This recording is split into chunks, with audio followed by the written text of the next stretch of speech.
1968.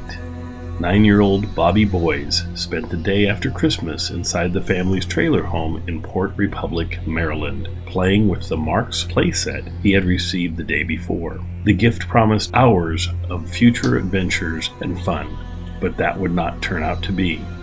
His 3-year-old sister, Joy, remembers combing his hair while he played and how excited he was about the toy. The next day, Bobby and his 2 brothers, John and Don, went to their neighbors, the Hance brothers, to play and show off their new toys. John and Don wanted to head home, but Bobby wanted to stay longer, so his brothers returned home without him. Bobby eventually left the neighbor's house and walked down the deserted rural road towards home with his pet deer, Pete, in tow. It was cold and clear that day, and the winter snow still covered the ground. He passed by the wooded areas where he often liked to play, disappearing into the forest for hours. Another neighbor who was washing dishes remembers seeing Bobby out her kitchen window around noon that cold December afternoon. Bobby rounded the corner and disappeared from sight. Pete would eventually make it back to the trailer, but Bobby Boys was never seen again. Keep this channel alive and please subscribe, like, and share.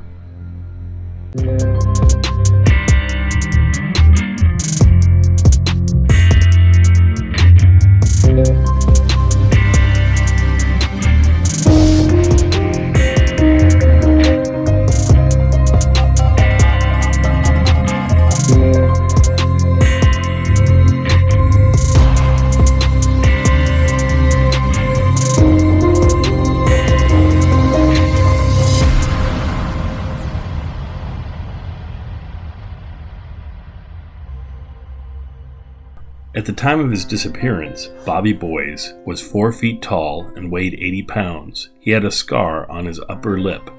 He was last seen wearing a dark blue hooded coat over a plaid shirt, along with dark colored pants and brown leather boots. He had his pet deer in tow on a leash. In 1968, Port Republic, Maryland was sparsely populated. The boys lived on 10 acres. While the house was being repaired, Bobby, his 2 brothers, 2 sisters, and parents lived in a single, wide, mobile home. Not an ideal living situation for such a large family. Things were even less ideal than they appeared, however. Bobby's sister Joy recalls that the family, especially their mother, were extremely isolated. The boys' family resided about 300 yards from the end of Hance Road. There were 2 farms at the end of the road and only a single mobile home between the boys' property and the farms. Her mother didn't have a car, so she rarely left the property. Their father worked 7 days a week and did all of the shopping. Joy doesn't remember how Bobby acquired the pet deer, Pete. She does recall that the animal was quite docile and Bobby could lead it around on a leash. They also had a guinea pig, turtles, a dog, and a cat. When Bobby first went missing, the family wasn't immediately concerned. Bobby was known to play in the woods for hours and lose track of time.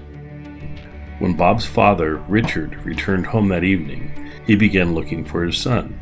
When Bobby failed to return for dinner at around 7:30 that night, they finally called the police, more than 7 hours after Bobby had left the Hance's residence. The police responded immediately. It was a cold December day and well past sunset. Daytime temperatures were in the 20s and continued dropping after the sun dipped below the horizon. The Maryland State Police and 30 searchers combed the woods, their flashlights darting between the trees, casting areas of light and shadows in the dense forest. After covering 4 square miles, the search was called off at around 1:30 a.m. There were no signs of Bobby. The search began again the next morning with 75 searchers from various agencies. Vacation homes and decaying vine-choked abandoned buildings were examined. Perhaps Bobby may have found shelter there. This search also included the use of a helicopter, which Joy recalls landed on their property and joined the search. They covered 10 square miles and found nothing. Civil Air Patrol joined the search the next day. The search continued on the 29th and 30th, focusing on woodpiles, streams, and wells. This was a scary time for the boys' children. Bobby was gone, and there were no answers. Was someone lurking at the dark edges of the woods, waiting to jump out and drag them into the forest? Bob's older brother recalls a strange incident where he saw teeth in the garbage, but wasn't sure if they were from an animal or a human. As the search went on with no answers, authorities began to look into suspicious activity in and around the home. A few weeks before Bobby went missing, the boy's family was threatened by a neighbor with a shotgun. John describes these neighbors as crazy hippies who ran a flophouse. The neighbor sat on the boy's porch for several hours with his gun before finally leaving. The police interviewed him and determined that he was not at home the day Bobby went missing. The police report also mentions 2 sex offenders who might have been involved in Bobby's disappearance. One was eliminated because he was in Arizona when Bobby disappeared. A second was released 16 months before Bob disappeared. Bobby's mother Jane and his father Richard took a polygraph test. It should be noted that lie detector tests are not reliable and therefore not admissible in court, but are still a useful tool for law enforcement. Jane's test showed no deception, but Richard's indicated that he may have been hiding something. From this point on, the fabric of Richard Boyd's life began to unravel. Richard Boyd explicitly asked police not to talk with his parents, which they ignored and did anyway. A year before Bobby disappeared, Richard asked his parents, Valerie and Clarence, to lend him money to buy the farm the family was living on. Clarence and Valerie thought the property was overpriced and decided not to loan him the money. Furious, Richard cut off contact, even going so far as to return every card and present Clarence and Valerie had ever sent. They visited Richard at the family's new home in Port Republic. Clarence and Richard were drinking beers and touring the farm when Clarence suggested they go buy more beers. Clarence saw this as a chance to smooth things over with Richard. The two sat drinking for several hours in Clarence's car. When he tried to explain to Richard why they had decided not to loan him the money, a red-faced Richard got out of the car, slammed the door, and started walking home. Clarence drove to the boys' family trailer and urged Valerie to leave, but before they could, Richard showed up with a rifle and backed a terrified Clarence into the kitchen. When Richard lowered the gun on him, Clarence jumped Richard and wrestled the gun loose. Richard broke a beer bottle and yelled that he was going to kill that fat son of a bitch. The brawl continued until the police arrived. Clarence ended up with cuts on his scalp, a black eye, a sore shoulder, and a broken rib. Richard was convicted of assault and battery and given probation. Richard's mother was given visitation rights over the children. A neighbor who visited the family 3 times a week described Jane as a heavy drinker with a bad temper. She often hit the children for what seemed like minor things. Then in 1970, over a year after Bobby's disappearance, the family disintegrated. Jane and Richard had one more child together that year. While Jane was in the hospital, Joy, now 5 years old, was home alone with her father. When Jane returned from the hospital, Joy told her mother that she saw Richard taking pornographic pictures of underage relatives on a mattress. Joy, being so young, didn't know if what had happened was right or wrong. She simply described what she had seen. Her mother believed her. 2 weeks later, Jane took her 2-week-old baby, 2 boys and 2 girls, to San Diego by train. She had little money and had to use paper towels from the bathroom for diapers. They heard little from the father after that, and he never supported Jane financially. Richard wanted Jane to leave the boys with him, but she refused. A few months later, the FBI interviewed 5-year-old Joy about what she had saw that day. Richard was a photographer, and he had a shed with a makeshift darkroom where he developed and printed photographs.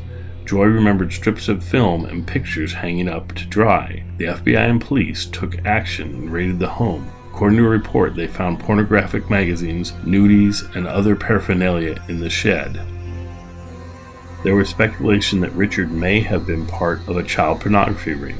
These organizations, rampant in the 1970s, modeled themselves after the mafia. The organizations were broken into ranks with lieutenants and capos. They communicated through newsletters and magazine subscriptions. From that point on, the FBI considered Richard the prime person of interest in the disappearance of his son. Further investigation uncovered more strange and troubling incidents. When the family had lived in Florida, Richard had kicked Jane out of their house in Miami. When she returned, there was a 15-year-old boy living with them. The 15-year-old had lured Bobby away from the house and molested him. Bobby was 4 at the time. Before Richard Boys died, he was contacted by an investigator who urged Richard to put the location of Bobby's body in his will so his remains could be recovered and given a proper burial. If Richard had a secret, he took it to the grave with him.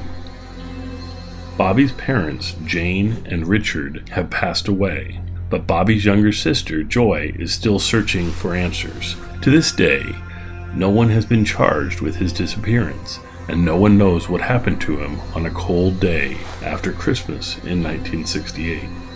If you have any information about the disappearance of Bobby Boys, please call the Maryland Police at 410-535-1400. That's 410-535-1400.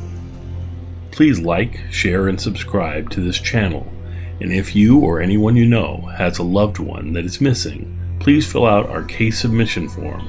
There is a link in this video's show notes.